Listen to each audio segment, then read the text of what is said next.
Hi, second graders. Today's story comes from Knowledge 5, Lesson 3, called Mr. and Mrs. Madison. Before I begin our read aloud, I'm going to introduce you to our vocabulary words. Our first vocabulary word for today's story is the word govern. Repeat after me. Govern. Govern means to rule over or be responsible for making decisions for a nation. Our next vocabulary word is the word looming. Say looming. Looming means threatening to happen, hinting that something bad or negative is on its way. Our last vocabulary word is the word magnificent. Say magnificent. Magnificent means great, beautiful, or impressive. It was a beautiful spring day in Central Virginia. 10-year-old JP and his younger sister Adele raced from their home through the pasture that led to their grandfather's farmhouse. Though originally from New Orleans, Louisiana, their grandfather Lafitte now lived on a neighboring horse farm. Grandfather Lafitte loved to tell the children stories. Today he had promised to tell them all about the War of 1812. JP was learning about this war in school, and of course, Adele wanted to know everything about anything that her brother was doing. Before he retired, their grandfather had been a history professor.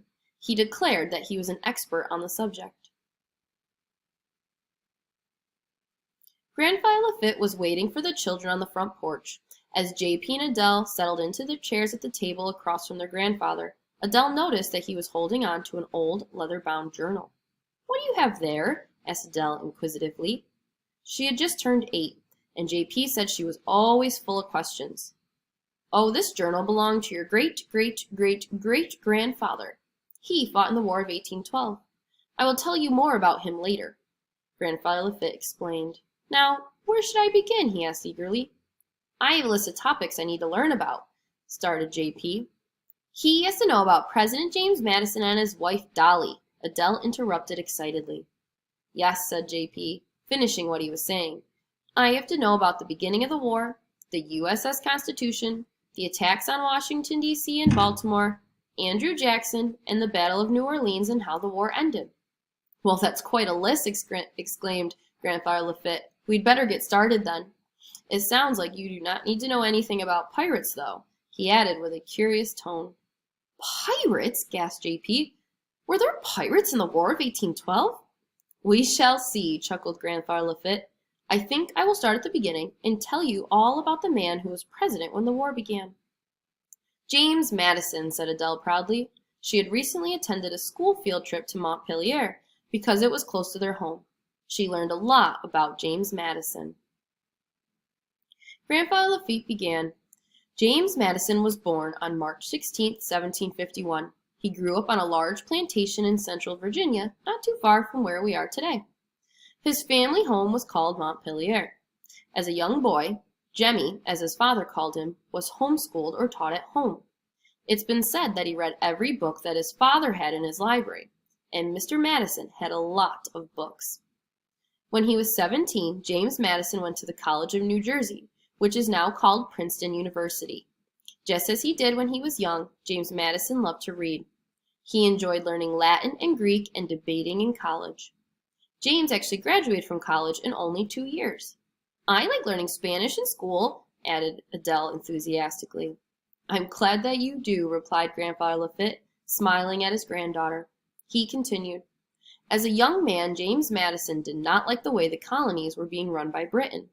He thought the colonists should be able to govern themselves. In 1774, when he was just 23 years old, James Madison became a leader in the House of Burgesses. The next year, the colonies were at war with Great Britain.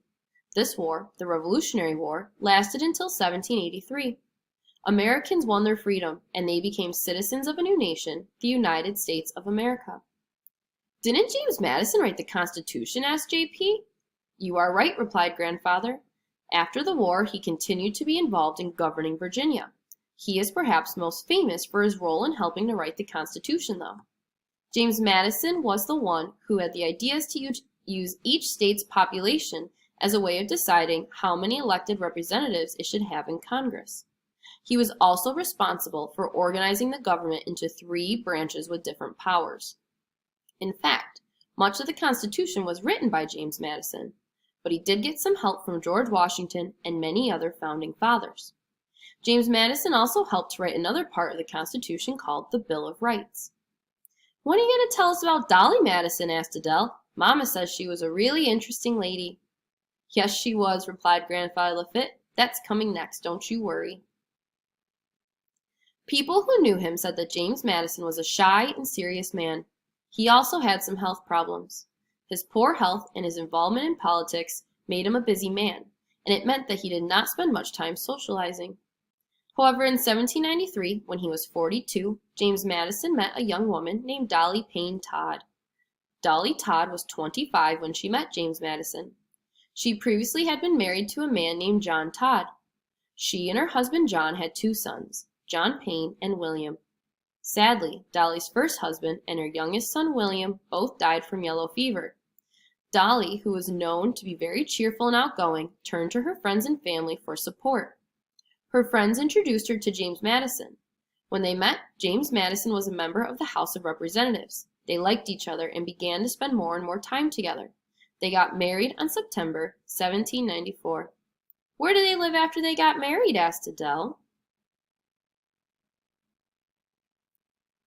Well, at first they lived in James Madison's family home in Montpelier, not too far from here.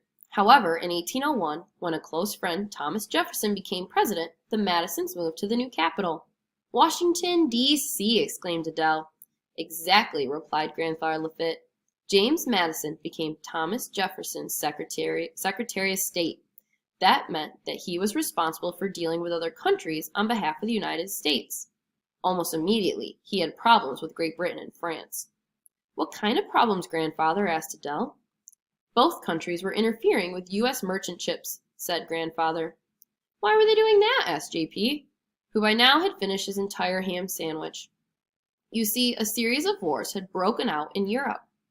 These wars were named after the man who started them, the well-known French military leader Napoleon Bonaparte.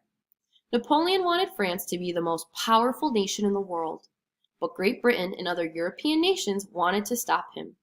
Britain had one problem, though. Although it was a powerful navy, it did not have enough sailors. To get more sailors, they captured men and forced them to join their navy. In the beginning, they only captured men in their own country, but as the Napoleonic Wars continued, they began to stop American ships and capture members of their crew too. "That must not have made James Madison very happy," said Adele. "It didn't, but no matter how hard he tried, he couldn't convince the British to stop. After being president for 2 terms, Thomas Jefferson suggested that his friend, James Madison, run for president. In March of 1809, James Madison became the 4th president of the United States. "And Dolly Madison became the first lady?" quizzed Adele. "She did indeed," replied Grandfather Lafitte. "Dolly Madison was actually the first lady. She was an excellent hostess. She had magnificent parties. She was known for her love of fashion and had quite a few fine dresses. She even helped to design the interior or inside of the new president's house, which we now know as the White House." By the time James Madison came into office, war was looming. Many members of the Congress were urging him to declare war on Great Britain. They thought the British had been arming Native Americans and were encouraging them to fight American settlers moving west. James Madison felt that he had no other option but to lead his nation into war, and on June 18, 1812, the United States declared war on Great Britain.